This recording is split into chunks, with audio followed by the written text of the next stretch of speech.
আসবে হুজুর, এখানে মনিটর আছে সামনে। আসসালামু আলাইকুম ওয়া রাহমাতুল্লাহি তাআলা ওয়া বারাকাতুহু।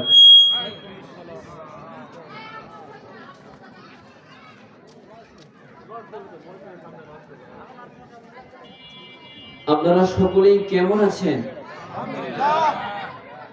আসলে হুজুর যে আমার কথা বললো, আসলে আমি কোনো মাওলানা নয়, আর আমি এই চেয়ারে বসার মতো যোগ্যতাও রাখি না। আমি ন্যূনতম একজন ব্যক্তি, পড়াশোনা করছি, বর্তমান আলেম দ্বিতীয় বর্ষ। আপনাদের সকলের কাছে দোয়া প্রার্থী, আল্লাহ সুবহানাহু ওয়া তাআলা যেন এরকম চেয়ারে বসার মতো তৌফিক আমাকে দান করে, সকলে মিলে আমিন। আমি শুরুতে বলতে যাচ্ছি, মাহফিলের আশেপাশে রাস্তাঘাটে দোকানপাটে যে সমস্ত যুবক ভাইয়েরা ও বৃদ্ধ বাবাজিরা এবং মা ও বোনেরা আমরা যারা ঘোরাফেরা করছি, আমরা সময় নষ্ট না করে এরকম একটা জান্নাতের বাগানে আসে কিছু কথা, কোরআন ও হাদিস থেকে কথা শোনার আগ্রহ মনের মধ্যে তৈরি করি। এটা প্রত্যেক দিন হয় না, বছরে একদিন হয়। তো আমরা কত দোকানপাটে ঘোরাফেরা করছি, কতই না ঘোরাঘুরি করি। তো এরকম একটা দিনে বছরে একবার মাহফিল করা হয়। আমরা এই দিনগুলো, এই সময়গুলো নষ্ট না করে আমি আমার প্রাণপ্রিয় যুবক ভাইদেরকে বলতেছি, আপনারা বাইরে সময় নষ্ট না করে জান্নাতের বাগানে আসে বসে পড়ুন এবং কোরআন ও হাদিস থেকে কিছু কথা শুনুন। আমি ন্যূনতম একজন ছোট মানুষ, আল্লাহ তাআলা যতটুকু এলেম কালাম দিয়েছে, আমি ইহার মধ্যে থেকে কিছু কথা বলার চেষ্টা করব। আল্লাহ সুবহানাহু ওয়া তাআলার কাছে আমরা সকলে দোয়া করি, আল্লাহ সুবহানাহু ওয়া তাআলা যেন এই অধমের জবান দিয়ে যেন এমন কথাগুলো বের করে দেয়, যে কথাগুলো বের হওয়ার কারণে, যে কথার দ্বারা আপনি আমি যেন সেই কথা দিয়ে হেদায়েত হতে পারি। আল্লাহ সুবহানাহু ওয়া তাআলা এমন কথা যেন এই অধমের জবান দিয়ে বের করে দেয়। সকলে আল্লাহর কাছে দোয়া করব না ইনশাআল্লাহ? আলহামদুলিল্লাহ আলহামদুলিল্লাহ নাহমাদুহু ওয়া নাস্তাঈনুহু ওয়া নাস্তাগফিরুহু ওয়া নাউযু বিল্লাহি মিন শুরুরি আনফুসিনা ওয়া মিন সাইয়্যাতি আ'মালিনা মান ইয়াহদিহিল্লাহু ফালা হাদিয়া লাহু ওয়া নাশহাদু আন লা ইলাহা ইল্লাল্লাহু ওয়াহদাহু লা শারীকা লাহু ওয়া নাশহাদু আন্না সাইয়্যিদানা ওয়া সাদানা ওয়া হাবিবানা ওয়া তাবিবানা وطبيب قلوب ربنا محمدا عبده ورسوله صلى الله عليه وعلى آله وصحبه وبارك وسلم تسليما كثيرا كثيرا أرسله بالحق بشيرا ونذيرا وداعيا إلى الله بإذنه وسراجا وقمرا منيرا. فقد قال الله تبارك وتعالى في كلامه المجيد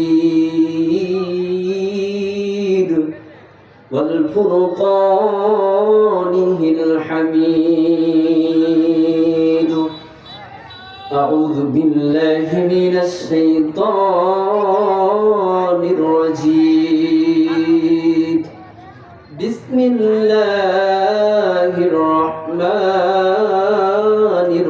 الرحيم قل لو كان البحر مدادا لكلمات ربي لنفد البحر قبل أن تنفد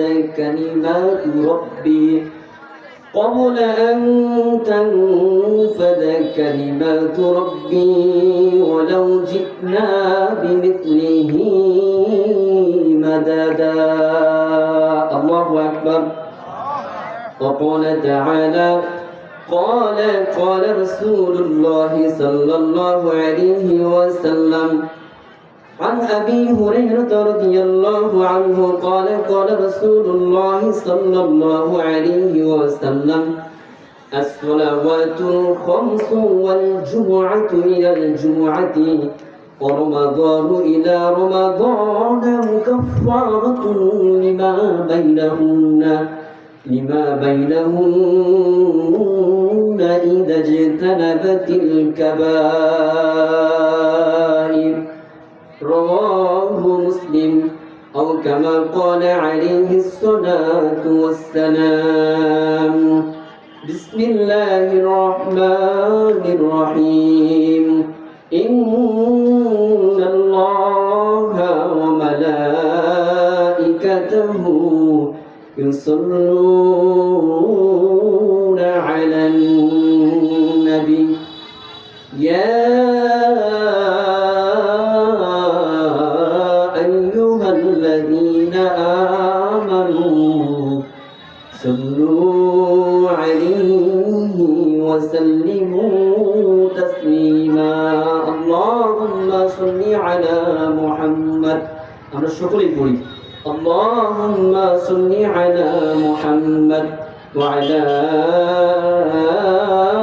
آل محمد كما صليت على إبراهيم وعلى آل إبراهيم إنك حميد مجيد اللهم بارك على محمد وعلى آل محمد كما باركت على إبراهيم وعلى آل إبراهيم إنك حميد مجيد بلغ العلا من كماله كشف الدجى بجماله حسنت جميع خصاله صلوا عليه وآله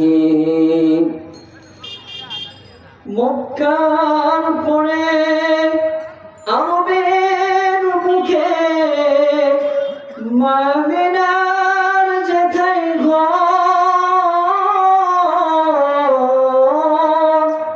খোদার করুণা কাউসার হয়ে ঝরছে বারংবার বলগল উলাবি কামালিহি كشف الدجى بجماله حسنت جميع خصاله صلوا عليه وآله সকলেই পড়ি তাহাজ্জুদের যাই না মাঝে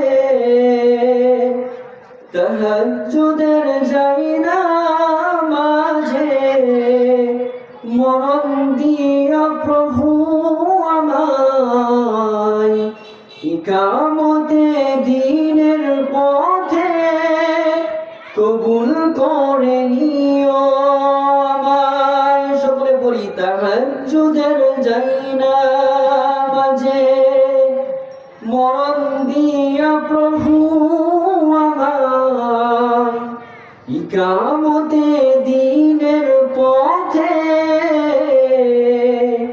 কবুল করে নিও আমায় বালগুনা বিকামালি كشف الدجى بجماله حسنت جميع خصاله صلوا عليه وآله رسول আমার স্বপ্ন শুধু রসুল আমার স্বপ্ন শুধু যেতে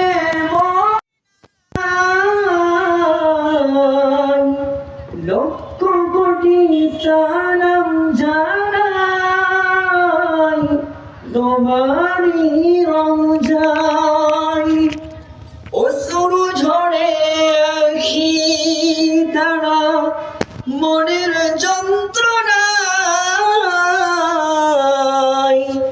দিবানিশি কাঁদি আমি যেতে মদিনায় যেতে মদিনায় গরিব হয়ে পড়ে রইলাম বাঙালির কোনায়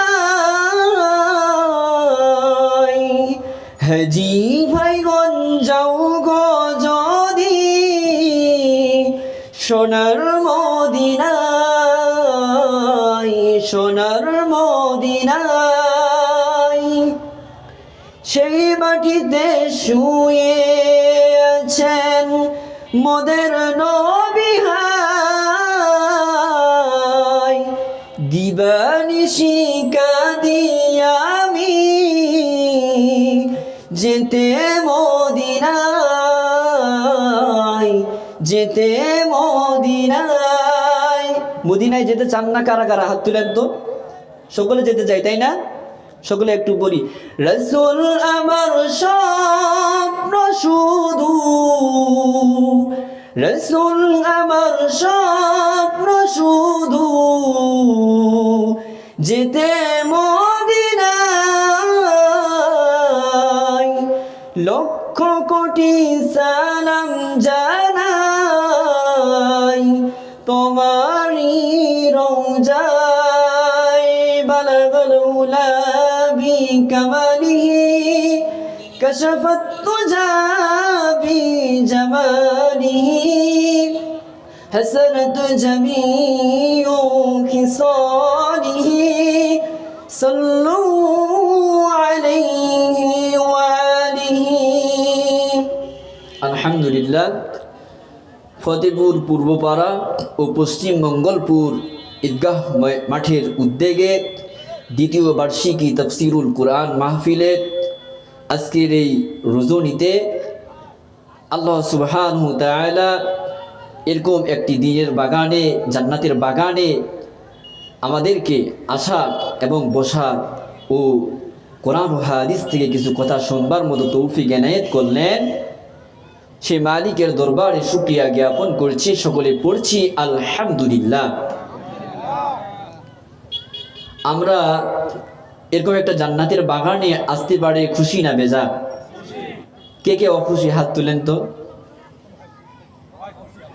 যাতে মাতাল তালে ঠিক ঠিক কি না সকলে তো খুশি তাই না আল্লাহ সুবহানাহু ওয়া তাআলা আমাদেরকে এমন একটা জান্নাতের বাগানে বসার মতো তৌফিক এনায়েত করলেন আপনি আমি এখনো দেখবেন অনেক মানুষ অসুস্থতার কারণে বা অনেকেই অসুস্থতার কারণে হাসপাতালে বেডের মধ্যে পড়ে রয়েছে অনেকে বাসায় পড়ে রয়েছে কোথাও যেতে পারছে না আল্লাহ সুবহানাহু ওয়া তাআলা সেই সমস্ত মানুষদের পক্ষ থেকে আপনাকে আমাকে ভালোবেসে পছন্দ করে এরকম একটা দিনের মজলিসে দিনের বাগানে জান্নাতের বাগানে আসার বসার এবং রসুল এবং আল্লাহ তাআলার কথা শুনবার মতো তৌফিক এনায়েত করলেন সেই মহান মালিকের দরবারে সেই মহান মালিকের দেওয়া জবান দিয়ে আমরা সকলে দিল থেকে মন থেকে আবারও শুকরিয়া জ্ঞাপন করছি সকলে পড়ছি আলহামদুলিল্লাহ সংক্ষিপ্ত দুরূদ পড়ছি সেই নবীর উপর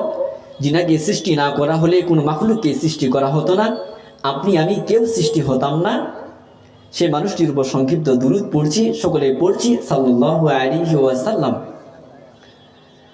আমি পবিত্র কালামুল্লাহ শরীফের সূরাতুল কাহাফের 16 নম্বর পারার 3 নম্বর পৃষ্ঠার 14 নম্বর লাইনের একটি আয়াত তেলাওয়াত করেছি, যেখানে আল্লাহ সুবহানাহু ওয়া তাআলা বলেন 109 নম্বর আয়াতে, قل لو كان البحر مدادا لكلمات ربي لنفد البحر قبل أن تنفد كلمات ربي ولو جئنا بمثله مددا।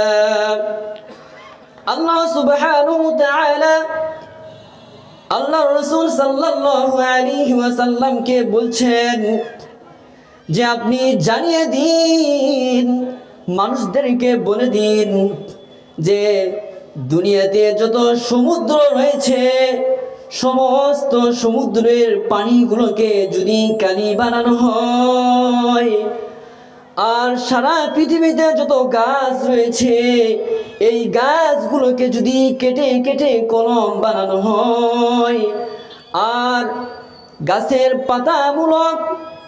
পাতাগুলোকে যদি কেটে কাগজ বানানো হয়, আপনি পৃথিবীতে কত সমুদ্রের পানি নেবেন?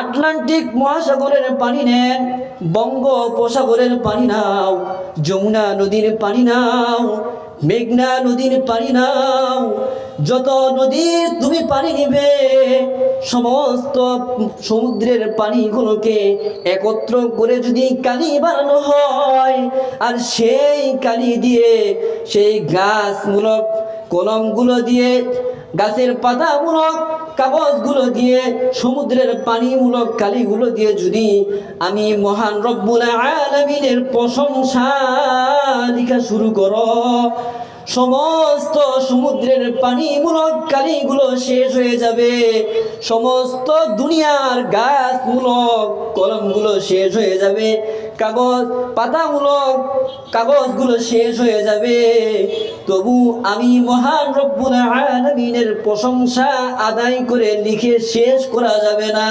বলেন সুবহানাল্লাহ। আপনি সমস্ত পৃথিবীর সমুদ্রের পানিগুলোকে যদি আপনি কালি বানান, আর সারা পৃথিবীর গাছগুলো কেটে কেটে যদি আপনি কলম বানান, সারা পৃথিবীর গাছের যে পাতাগুলো রয়েছে এই পাতাগুলোকে যদি আপনি কাগজ বানান, সমস্ত সমুদ্রের পানিমূলক কালিগুলো শেষ হয়ে যাবে, সমস্ত গাছমূলক কলমগুলো শেষ হয়ে যাবে, সমস্ত গাছের পাতামূলক কাগজগুলো শেষ হয়ে যাবে, তবু আমি মহান রব্বে কারিমের প্রশংসা আদায় করে শেষ করতে পারবে না। বলেন সুবহানাল্লাহ। আল্লাহ রাসূল সাল্লাল্লাহু আলাইহি ওয়াসাল্লামের একটি হাদিস তেলাওয়াত করেছি। عن أبي هريرة رضي الله عنه قال قال رسول الله صلى الله عليه وسلم الصلوات الخمس والجمعة إلى الجمعة ورمضان إلى رمضان مكفارة لما بينهن إذا اجتنبت الكبائر رواه مسلم। মুসলিম শরীফের মধ্যে হাদিসটি এসেছে, হযরত আবু হুরায়রা রাদিয়াল্লাহু আনহু হতে বর্ণিত। তিনি বলেন আল্লাহর রাসূল সাল্লাল্লাহু আলাইহি ওয়াসাল্লাম বলেছেন, ওয়াল জুমআতু ইলাল জুমআতি, এক জুমা হতে অপর জুমা, ও রমাদানু ইলা রমাদানা, এক রমজান মাসের রোজা হতে অপর রমজান মাসের রোজা, মুকাফফারাতুন লিমা বাইনাহুন্না ইযা জাতানাবাতিল কাবাইর, এর মধ্যবর্তী সময়ে যত সগীরা গুনাহ করবেন আল্লাহ সুবহানাহু ওয়া তাআলা সমস্ত সগীরা গুনাহগুলো মাফ করে দিবেন। বলি সুবহানাল্লাহ। তবে শর্ত হচ্ছে কবিরা গুনাহ থেকে আমাদেরকে বেঁচে থাকতে হবে। আপনি আমি যদি কবিরা গুনাহ থেকে বেঁচে থাকতে পারি, তাহলে এই হাদিসের যে মর্মার্থ যেটা বুঝাচ্ছে, এই কবিরা গুনাহ থেকে যদি আমরা বেঁচে থাকতে পারি, তাহলে আল্লাহ সুবহানাহু ওয়া তাআলা এক নামাজ হতে অপর নামাজ, এক জুমা হতে অপর জুমা, এক রমজান মাসের রোজা হতে অপর রমজান মাসের রোজা পর্যন্ত কোনো মানুষ যদি নিয়মিত প্রত্যেকটা দিন কন্টিনিউ 5 ওয়াক্ত নামাজ জামাতের সহিত আদায় করে, 5 ওয়াক্ত নামাজ আদায় করে কন্টিনিউ, এবং প্রত্যেকটা জুমার নামাজ যদি আদায় করে, রমজানের রোজাগুলো যদি সঠিকভাবে প্রত্যেকটাই আদায় করে, তাহলে আল্লাহ সুবহানাহু ওয়া তাআলা এর মধ্যবর্তী সময়ে যত সগীরা গুনাহ করবেন, যদি কবিরা গুনাহ থেকে বেঁচে থাকতে পারেন, তাহলে আল্লাহ সুবহানাহু ওয়া তাআলা আপনার আমার সেই সগীরা গুনাহগুলো মাফ করে দিবেন। বলে সুবহানাল্লাহ। তবে আল্লাহ সুবহানাহু ওয়া তাআলা, এটা হাদিসের কথা, আল্লাহ সুবহানাহু ওয়া তাআলা তার পবিত্র কালামেও বলেছেন, ইন তাজতানিবু কাবাইরা মা তুনহাউনা আনহু নুকাফির আনকুম সাইয়্যাতিকুম। সূরাতুন নিসা 5 নম্বর পারার 2 নম্বর পৃষ্ঠার 15 নম্বর লাইনের 31 নম্বর আয়াত। আল্লাহ সুবহানাহু ওয়া তাআলা বলেন, ইন তাজতানিবু কাবাইরা মা তুনহাউনা আনহু নুকাফির আনকুম সাইয়্যাতিকুম। আল্লাহ সুবহানাহু ওয়া তাআলা বলেন যে আমি যে হুকুমগুলো যেগুলো তোমাদেরকে নিষেধ করেছি, এই নিষেধকৃত কাজগুলো থেকে যদি তোমরা বেঁচে থাকতে পারো, কবিরা গুনাহ থেকে যদি বেঁচে থাকতে পারো, তাহলে আমি আল্লাহ সুবহানাহু ওয়া তাআলা তো আপনার জীবনের যত সগীরা গুনাহগুলো রয়েছে, সমস্ত সগীরা গুনাহগুলো আমাদেরকে মাফ করে দিবেন। বলি সুবহানাল্লাহ। মেয়েরা আসে রাস্তায় দাঁড়া আছে, একটু বলেন যে রাস্তার পাশে আমাদের জায়গা করে। আমি শুরুতেও বলছি, আবারও বলছি, মা বোনদের জন্য পাশে আমাদের প্যান্ডেল করা হয়েছে। মা বোনেরা, আপনারা রাস্তাঘাটে, দোকানপাটে, কসমেটিকের দোকানপাটে এগুলোতে সময় নষ্ট না করে এরকম একটা দিনের বাগানে, জান্নাতের বাগানে বসে এরকম প্রজেক্টরের সাহায্যে, ডিজিটাল পর্দার সাহায্যে আপনারা দেখার মতো সুযোগ পাচ্ছেন। আপনারা তারপরও বাইরে ঘোরাফেরা করছেন, এটা মোটেও ঠিক হচ্ছে না। আপনারা বাইরে ঘোরাফেরা না করে এরকম একটা জান্নাতের বাগানে বসে পড়ুন, আমি সকলকে অনুরোধ জানাচ্ছি। আর আমার প্রাণপ্রিয় যুবক ভাইয়েরা, আমরা যারা বাইরে ঘোরাফেরা করছি, আমরা সকলে মাহফিলের প্যান্ডেলে চলে আসি। আর মাহফিল কমিটির পক্ষ থেকে যাদেরকে লাল একটা ব্যাজ দেওয়া হয়েছে, স্বেচ্ছাসেবক ভাইয়েরা, আপনাদের সকলকে আমি অনুরোধ করে জানাবো, আপনারা সকলকে মাহফিলের প্যান্ডেলে পাঠিয়ে দিন, মা বোনদেরকে মা বোনদের জায়গায় পাঠিয়ে দিন। আপনারাও সকলেই এই মাহফিলের প্যান্ডেলে চলে আসুন। আমি আবারও চলে আসলাম আল্লাহ রাসূল সাল্লাল্লাহু আলাইহি ওয়াসাল্লামের যে হাদিসটি তেলাওয়াত করেছি, এই হাদিস অনুযায়ী যদি আমরা চলতে পারি, তাহলে আল্লাহ সুবহানাহু ওয়া তাআলা আমাদের সগীরা গুনাহগুলো মাফ করে দিবেন। যদি কবিরা গুনাহ থেকে বেঁচে থাকতে পারি, আমরা হয়তো মনে করছি যে 5 ওয়াক্ত নামাজ পড়ার কারণে হয়তো আমাদের কবিরা গুনাহ সগীরা গুনাহ উভয় গুনাহ মাফ হয় না, শুধু সগীরা গুনাহগুলো মাফ করা হয়। আর কবিরা গুনাহগুলো মাফ পাওয়ার জন্য শর্ত হচ্ছে তওবা।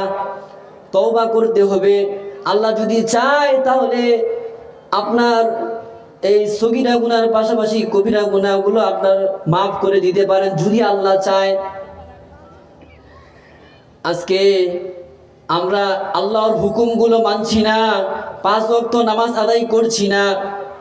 আজকে আমাদের প্রত্যেকের মোবাইলে ওয়াজ, সকলে ওয়াজ নসিহত জানি না ভাই বলেন?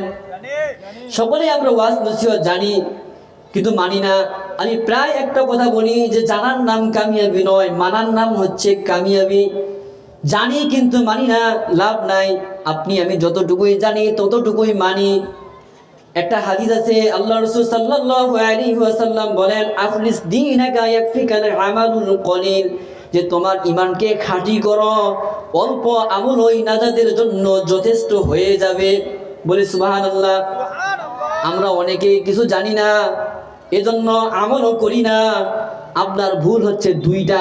কয়টা ভুল? 2টা। কথা বলতে হবে। কয়টা ভুল? 2টা।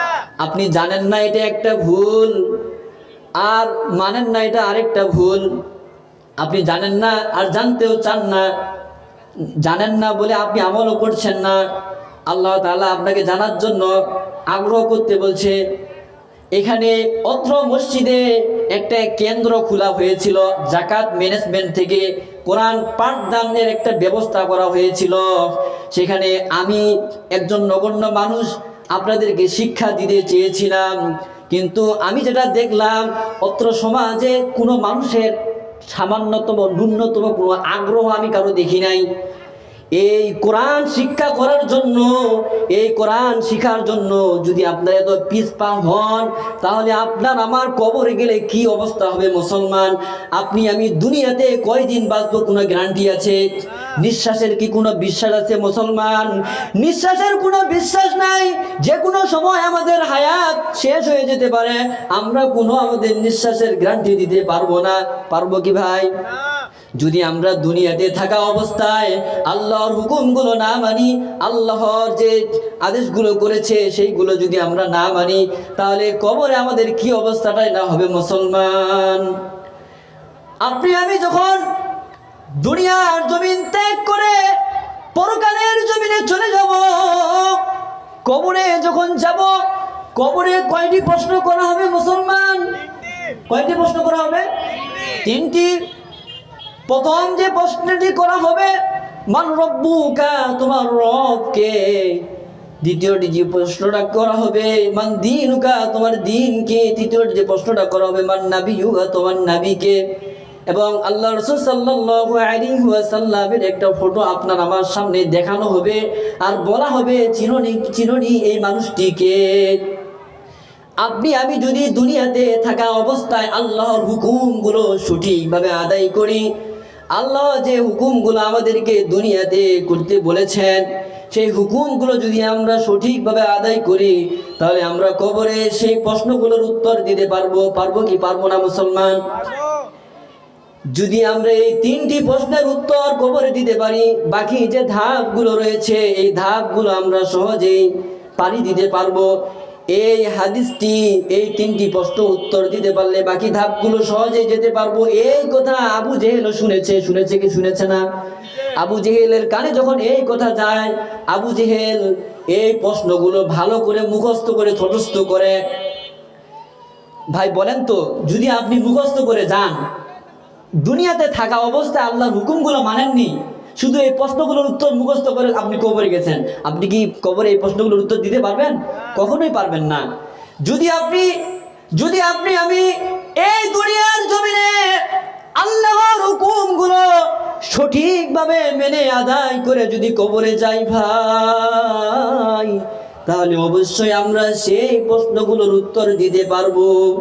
আর যদি আপনি আমি সেই প্রশ্নগুলোর উত্তর দিতে না পারি, তাহলে আপনার আমার স্থানটা কোথায় হবে ভাই?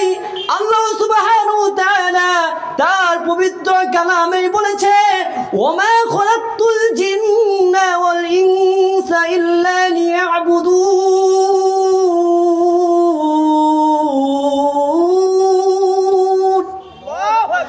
আল্লাহ সুবহানাহু ওয়া তাআলা তার পবিত্র কালামে বলেছে, আমি জিন এবং ইনসানকে সৃষ্টি করেছি আমার গোলামি করার জন্য, আমার দাসত্ব করার জন্য। আল্লাহ সুবহানাহু ওয়া তাআলা আপনাকে আমাকে সৃষ্টি করেছে আল্লাহ তাআলার গোলামি করার জন্য, দাসত্ব করার জন্য। কিন্তু আজকে আপনি আমি দুনিয়ার জমিনে আসে আমরা কি করছি?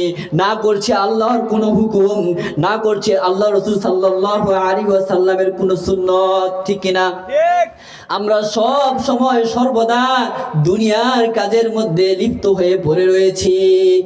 অনেকে একতলা ফ্ল্যাট করেছি, কিভাবে 2 তলা ফ্ল্যাট করব সেই চিন্তা মাথার মধ্যে ঘুর করে। ঠিক কিনা মুসলমান?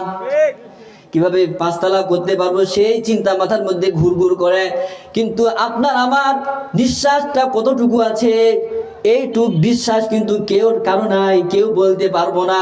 আমাদের মৃত্যুর ভয় তখন হয় যখন কোনো মানুষ মারা যায়, ঠিক কিনা? মানুষ যখন মারা যায় তখন সামান্যতম একটু মৃত্যুর ভয় হয়, তখন শুধু আমরা একটু ভয় করি। আবার যখন দাফন কাফন সমাপ্ত করা হয়, তারপর আমাদের আর মৃত্যুর কোনো ভয় থাকে না, থাকে মুসলমান। এজন্য উচিত হচ্ছে মাঝে মধ্যে গুরুস্থানে যাওয়া। গুরুস্থানে যায়, গুরুস্থান বাড়িতে গেলে মৃত্যুর কথা মনে পড়ে কি পড়ে না? এজন্য মাঝে মধ্যে গুরুস্থান বাড়িতে যায়, জিয়ারত করতে হয়। আমি এই লাইনে যাব না, আমি বলছিলাম এই কবরে যে 3টি প্রশ্ন করা হবে, এই 3টি প্রশ্ন যদি আমি কেউ দিতে না পারি, আপনার আমার স্থানটা হবে জাহান্নামে, ঠিক কিনা? সেই কঠিন কিয়ামতের দিনে প্রথম যে প্রশ্নটি করা হবে, আউয়ালু মা ইউহাসাবু বিহিল আবদু ইয়াউমাল কিয়ামাতিস সালাহ। কিয়ামতের দিন সর্বপ্রথম যে প্রশ্নটি করা হবে সেই প্রশ্নটি হচ্ছে নামাজের হিসাব, ঠিক কিনা? আপনি আমি যদি সেই কিয়ামতের ময়দানে এই প্রশ্নের উত্তর দিতে না পারি, তাহলে আপনার আবার কি দশা হবে মুসলমান? সেই কঠিন কিয়ামতের ময়দানে এই দুনিয়ার জমিন থেকে যে সূর্যটা 9,30,00,000 মাইল দূরে অবস্থিত, সেই সূর্যের তাপের কারণ, সেই সূর্যের তাপ আমরা দুনিয়াতে থাকা অবস্থায় সহ্য করতে পারি না। পারি মুসলমান? কথা বলেন। সেই সূর্যের তাপ আমরা দুনিয়াতে থাকা অবস্থায় সহ্য করতে পারি না রে ভাই। সেই সূর্যটা সেই কঠিন কিয়ামতের ময়দানে মাথার সোয়া হাত উপরে আসবে, মাথার মগজগুলো গলে গলে নাক খান দিয়ে বেয়ে বেয়ে পড়বে। মানুষ শুধু ইয়া নাফসি বলে চিৎকার করবে। ও ভাই, ও আমার প্রাণ প্রিয় যুবক ভাইরা, আমরা এখনো যারা নামাজ পড়ছি না, আমি সকলকে অনুরোধ করে বলবো, আপনারা সকলে 5 ওয়াক্ত নামাজ আদায় করবেন। যদি আমি নামাজ আদায় করি, তাহলে অবশ্যই এর পরিণামটাও ভালো হবে। হবে কি হবে না? সেই কঠিন কিয়ামতের দিনে সূর্যটি যখন মাথার সোয়া হাত উপরে আসবে মুসলমান, জমিনটা তামা হয়ে যাবে। এক সূর্যের তাপের কারণে মাথার মগজগুলো গলে গলে বেয়ে বেয়ে পড়বে। সেই কঠিন কিয়ামতের ময়দানে আপনার আমার কি অবস্থাটাই না হবে মুসলমান। প্রত্যেকটা নবী নিজের জীবন নিয়ে টানাটানি শুরু হয়ে যাবে, কিন্তু আপনার আমার নবী, বিশ্ব নবী জনাবে মুহাম্মদুর রাসূলুল্লাহ সাল্লাল্লাহু আলাইহি ওয়াসাল্লাম উম্মতের জন্য সিজদায় পড়ে ইয়া উম্মতি বলে চিৎকার করে কান্না করবে। আল্লাহ রাসূল সাল্লাল্লাহু আলাইহি ওয়াসাল্লাম কান্না করবে, মাথা তুলতে চায় না, মাথা তুলবেন না। সকল নবীদের কাছে উম্মতেরা যাবে, আর নবীরা বলবে যে আমরা নিজের জীবন নিয়ে টানাটানি, তুমি অমুক নবীর কাছে যাও, অমুক নবীর কাছে যাও, বারবার ঘোরাঘুরি করবে। আল্লাহ রাসূল সাল্লাল্লাহু আলাইহি ওয়াসাল্লাম শুধু ইয়া উম্মতি বলে চিৎকার করে কান্না করবে। তাহলে দয়ার নবী, মায়ার নবী আপনার আমার জন্য সেই কঠিন কিয়ামতের ময়দানে ইয়া উম্মতি বলে চিৎকার করে কান্না করবে। সেই কঠিন কিয়ামতের ময়দানে আল্লাহ রাসূল নিজের কোনো খবর রাখবেন না, উম্মতের মায়ায় শুধু কান্না করবেন। তাহলে আমি চিন্তা করুন, আল্লাহ আপনাকে আমাকে চিন্তা করার জন্য কমন সেন্স দিয়েছেন। আজকে আমি সেই কমন সেন্স গুলোকে কাজে লাগাচ্ছি না, সব সময় বেহুদা কাজে লাগাচ্ছি। আরে ভাই, না, আল্লাহ সুবহানাহু ওয়া তাআলা আপনাকে আমাকে সেই কমন সেন্স দিয়েছে ভালো কিছু কাজ করার জন্য, ভালো কিছু চিন্তা করার জন্য। কিন্তু আমরা সব সময় বেহুদা কিছু চিন্তা করি, ঠিক কিনা? আমাদের উচিত হচ্ছে সব সময় ভালো কিছু চিন্তা করা। আল্লাহ রাসূল সাল্লাল্লাহু আলাইহি ওয়াসাল্লাম সেই কঠিন কিয়ামতের ময়দানে বলেছে, একজন মানুষ একটা নেকির জন্য বারবার শুধু চারপাশে চতুর্দিকে ঘোরাফেরা করবে, একটা নেকির জন্য সে জান্নাতে যেতে পারছে না। আর একজন মানুষ শুধু জীবনে একটি আমলে করেছে, একটি আমল করে সে তো আর জান্নাতে যেতে পারবে না। পারবে ভাই? পারবে না। তো যে মানুষটি আমল করেছে অথচ একটি নেকির কারণে জান্নাতে যেতে পারছে না, সেই মানুষটি বারবার ঘোরাফেরা করার পরে ওই মানুষটির কাছে যখন যাবে, ওই মানুষটি বলবে যে ভাই তুমি কি খোঁজাখুঁজি করছো, যে ভাই আমি নেকি খুঁজতেছি। সেই কঠিন কিয়ামতের ময়দানে সন্তান বাবাকে চিনবে না, বাবা সন্তানকে চিনবে না, মা বাবাকে চিনবে না, মা সন্তানকে চিনবে না, সন্তান মাকে চিনবে না, স্বামী স্ত্রীকে চিনবে না, স্ত্রী স্বামীকে চিনবে না, পীর সাহেব মুরিদকে চিনবে না, মুরিদ পীর সাহেবকে চিনবে না, নেতা কর্মীকে চিনবে না, কর্মী নেতাকে চিনবে না। সেই দিন প্রত্যেকটা মানুষ প্রত্যেক নিজের জন্য শুধু ইয়া নাফসি বলে চিৎকার করবে।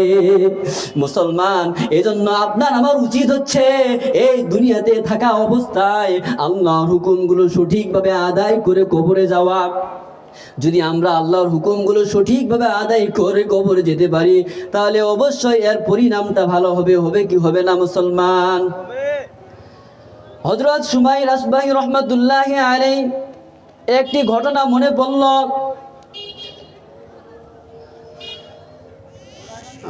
হয়ে গেছে, আলহামদুলিল্লাহ। আমি আর কথা দীর্ঘায়িত না করে আজানের সময় হয়ে গেছে। তখন থেকে অনেক কথা বলেছি। আমি সামান্যতম একজন ছোট মানুষ, পড়াশোনা করছি। আপনাদের সকলের কাছে দোয়া প্রার্থী। আপনারা সকলেই এই অধমের জন্য দোয়া করবেন। আল্লাহ সুবহানাহু ওয়া তাআলা যেন আমাকে একজন দ্বীনের দায়ী হিসেবে কবুল করে। আসলে যেভাবে কথা বলতে পারলে আপনারা খুশি হতেন এবং আল্লাহ রাসূল সাল্লাল্লাহু আলাইহি ওয়াসাল্লাম আল্লাহ খুশি হতেন, হয়তো সেভাবে কথা বলতে পারিনি। আল্লাহ সুবহানাহু ওয়া তাআলা যেন আমাকে সেই তৌফিক দান করে, যেভাবে কথা বললে যে আল্লাহ এবং তার রাসূল খুশি হন এবং আপনারাও যেন খুশি হন, সেইভাবে কথা বলার জন্য তৌফিক আমাকে আল্লাহ তাআলা দান করে। সকলে বলি আমিন। সুবহানাকাল্লাহুম্মা ওয়া বিহামদিকা আশহাদু আল্লা ইলাহা ইল্লা আনতা আস্তাগফিরুকা ওয়া আতুবু ইলাইক। এখন আজান হবে, আজানের পরে নামাজ হবে, নামাজের পরে আবারও আলোচনা চালানো হবে ইনশাআল্লাহ। তো রাস্তাঘাটে দোকানপাটে যে সমস্ত ভাইয়েরা আপনারা ঘোরাফেরা করছেন, আপনারা সকলেই মসজিদের মধ্যে ঢুকে যান। এখন আজান হবে, নামাজ হবে ইনশাআল্লাহ। নামাজের পরে আবার যথারীতি আলোচনা চলতে থাকবে ইনশাআল্লাহ। ওয়া আখিরি দাওয়ানা আনিল হামদুলিল্লাহি রাব্বিল আলামিন। আসসালামু আলাইকুম ওয়া রাহমাতুল্লাহি ওয়া বারাকাতুহু।